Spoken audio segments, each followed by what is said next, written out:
Started on New Year's Eve, back in 1960, I think, 60 or 61. I got invited to sing Auld Lang Syne at a New Year's Eve service at the Cathedral of Tomorrow in Akron, Ohio. And how that came about, I was in a boys' choir that was pretty famous, and I had a strong voice, tenor then, but strong voice, and I did a lot of solo work with them. Maud Amy Humbard saw me and came to my house and asked if I'd care to sing that song on New Year's Eve. Well, this is a televised event every year, and they had a lot of pretty famous people there, and I said, yes, of course. So we had to go pretty early. My folks took me up pretty early, and we did rehearsals because it was televised. And people like the Jordanaires and the Blackwood Brothers and the Rutherford Quartet, a lot of really famous people. And there was a guy, and I'd heard the name, his name was Stuart Hamblin. And I'd heard his name, but I didn't really know where exactly. And he was going to sing the song right before it was New Year's, so I was going to follow him. So he did this song, and I knew right away when I heard his voice who it was, and you'll know too, because he did a song. Ain't gonna need this house no longer, ain't gonna need this house no more. Ain't got time to fix the shit, ain't got time to fix the floor, ain't got time to mend the window, or to mend that window pane. Ain't gonna need this house no longer, I'll get ready to sing. You all remember that song. Well, that's who it was. So then it got to be my turn at this rehearsal. And I'll say it didn't go real well. I was 13 and really nervous. I'd never been on TV. And I was the only one that we had to rehearse it like 3 or 4 times. And it kept getting worse. And finally, I saw Maud Amy Humbard walk up and talk to the producer, and the producer says, hey, we got it. It's going to be great, guys. See you in a couple hours. And rehearsal was over. So the show started, and it's like an hour and a half or 2-hour program. So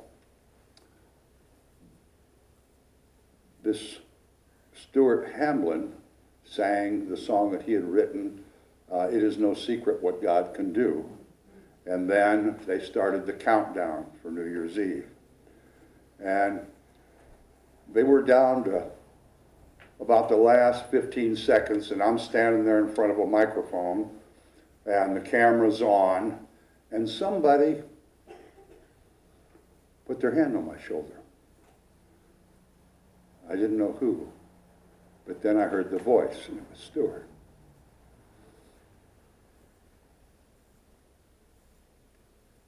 He said real quiet, he said, you're going to do great. He said, if it doesn't go well, just stop and I'll take over where you leave off and nobody will know but what we didn't have it planned that way. But you're going to do great. And he never took his hand off my shoulder.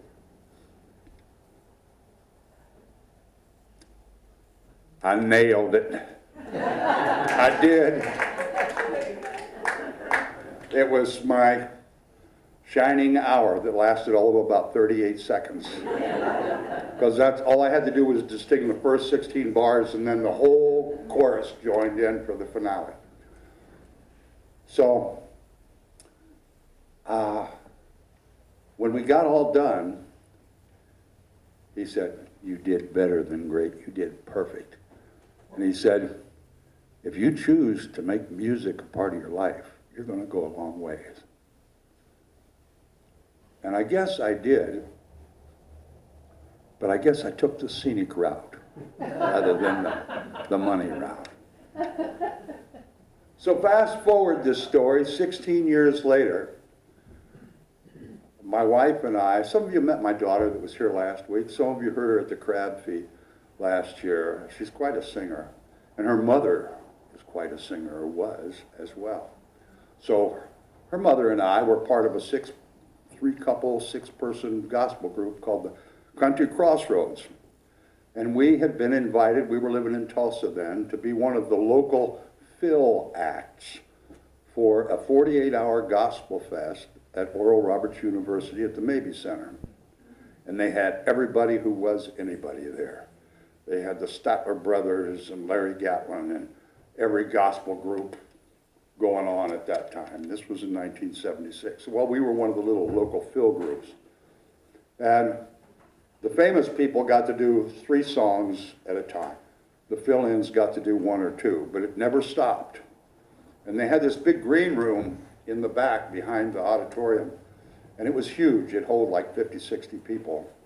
And after our second go-round or something like that, we were back there getting ready to go get something to eat, come back 4 hours later to do our next thing. This guy walked up, and he was gray-haired, and as I look back, he must have been about 72, 74. And I didn't quite recognize him.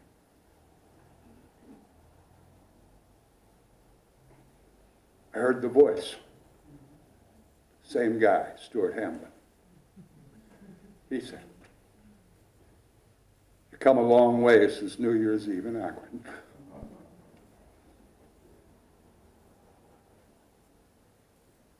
He remembered me. So why I'm telling you this is that we have these music Sundays, and the last one I got to play, but I didn't have anything that I could think of to sing. And I've been telling myself for years, I used to write a lot of songs. I ought to write a song that would fit what we teach here at Church of the Oaks. But I've never gotten around to it.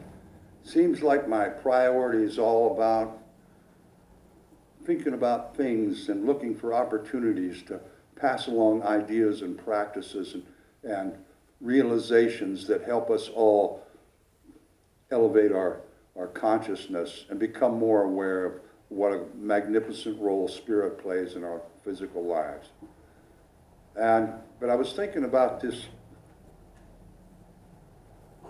New Year's Eve, and I remembered this guy. He passed away in '89. So I decided it would be fitting to collaborate with the song that he wrote. And so I did, or at least I started to. And that song that Stuart Hamblin wrote, "It Is No Secret What God Can Do," he contributed some of the words in the first verse, some of the words in the chorus, but oddly enough, the contribution for some of the words in the first verse and some of the words in the chorus and all of the words in the second verse didn't come from me. It came from you. It came from what you have demonstrated to me for as long as I've been coming here. You're loving and you're caring. You're coming together. Remember back when Katrina happened, my goodness, we collected like 6 big boxes and set down there. You people that have the crisis wranglers that in just a few days' time stocked a whole house, complete with groceries for a refugee family, that volunteered for fire victims, volunteered and gave money and gave time. You people that have taken people into your homes.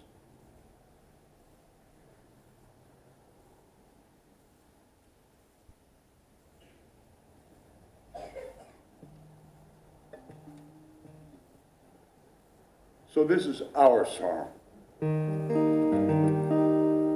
not called It Is No Secret What God Can Do. It's called It Is No Secret What Love Can Do. One another kind of odd thing. I've been playing guitar for 64 years. And as far as I can remember, this is the first time that I've ever played a song in E flat. But that's where it kind of wants to be. Well, now the chimes of time ring out their toll. Another day is through. Now someone slipped and fell. Now was that someone you? Now you may have searched for added strength, your courage to renew. But do not be disheartened, 'cause we're all here for you. It is no secret what love can do, what love's done for others, love can do for you. And with arms wide open, we will welcome you. It is no secret what love can do. This is your verse. Now as we travel down life's bumpy road, we can often feel despair. It can seem so dark and all alone. It's like nobody cares. But when we all join hands and stick together, it lightens these burdens we bear. And when we look a little deeper, we find we all have love to share. It is no secret what love can do, what love's done for others, love can do for you. And with arms wide open, we will welcome you. It is no secret what love can do. Would you like to sing that chorus with me? It is no secret what love can do, what love's done for others, love can do for you. And with arms wide open, we will welcome you. It is no secret what love can do.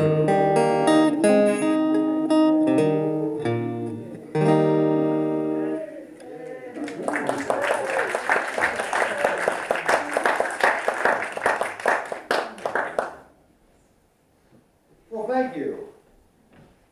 Thank you. Now, what did any of that have to do with our burning bowl ritual? Well, I'm going to attempt to tell you. Thank you, Vivian. I spent the last few minutes telling you all a New Year's Eve story that started out about me. But it never had value. It never had real meaning. And it never had beauty until it included you. And in a little while, we're going to start our burning bowl ritual. And the first thing we're going to do is to take that little smallest piece of paper, and we're going to write down the things in our life that haven't served us well. Our habits, our thoughts, our actions, our lifestyle, whatever. And we're going to write it on that and bring it up here and burn it up. And then we're going to write a letter to ourselves or a note to ourselves. And that note is going to have to do with our intention for the new year. Things we'd like to take the place of what we burned up. or things we'd like to see change or shift in our lives to enrich our lives. Well, I'm going to ask you to think of something a little different. When you think about enriching your life and adding to and writing down these intentions, how about considering not so much as what is good for your life, but what is good for the life of all of us, the good of the whole. When you make that list, try to sit there with the we consciousness in your mind and in your heart, rather than the me consciousness. Because you're part of the me, of the we as well. You're part of the whole. And if it's good for everyone, it'll be good for you too. And as every one of us has experienced, when we get out and focus our attention and intention and our thoughts and our labor and our love on the we, that's when our lives are truly enriched. So whatever you write in that note is your business. It's your opportunity. But if you consider as you write down those intentions, those changes you want to make, what effect that has on the we instead of just the me. And this morning we're going to do something a little different than we did in the years past. Generally, we have our pianist play while we ponder these things and decide what we're going to let go of from our lives and the things that we'd like to bring into our lives. But this year, purposely, I asked Sylvan Eidelman to join us. And Sylvan's going to do a little solo work, but he and Debbie are going to play together, and you are going to receive this music and this energy from a we consciousness rather than a me consciousness.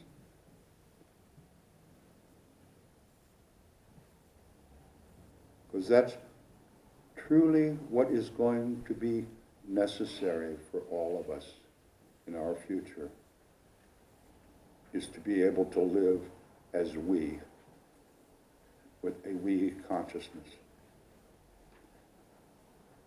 We have thoughts and actions and things we do as an individual.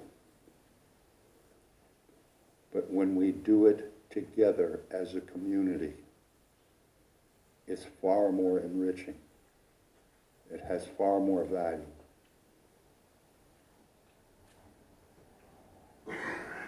I think that's all I need to say. I think Sylvan and Debbie are going to begin to play. You can start writing down your release list. I'll light the candle, and we'll end our year and begin our new year together as we.